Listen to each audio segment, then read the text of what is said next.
So on April the 24th, the Arizona Humane Society's field dispatch team received a call from a Good Samaritan who was actually out hiking on Lookout Mountain and had been kind of a little bit off the beaten path and been walking along and just seen a dog that was tucked away in this tiny little, almost small nook or cave. He couldn't get her to move, so he called the Arizona Humane Society for assistance.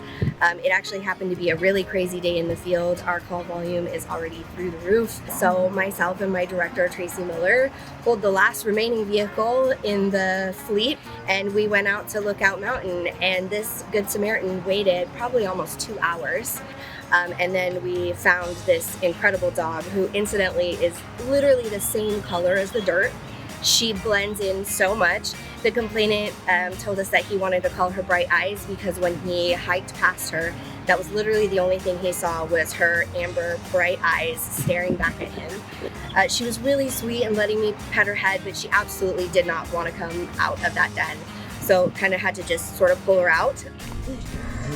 Oh, you are pretty. Who's so brave? Who's so brave? You are so pretty. Are you the bravest girl ever? Once we got her out, she was so thirsty. She was grossly dehydrated.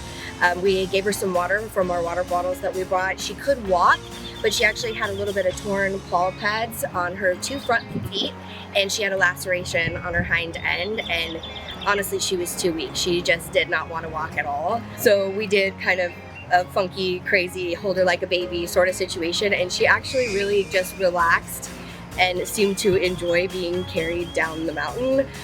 But it was a very teeny tiny rocky trail that was pretty slick, and so Tracy and I took turns carrying her down the mountain, and she was just an absolute angel.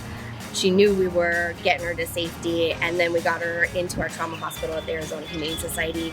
They got fluids on board. She's on antibiotics and pain medication, and she is currently recovering with us. So this was just an absolute high for me. We were so elated to be able to get her, and again, she was just so dehydrated. I think she'd probably been up there several days, and that was probably her last day, and this Good Samaritan really just saved her life. I don't know how anybody would have saved her, honestly, and she's so dehydrated. She was just gonna stay there until the end. If you hadn't have done this for her,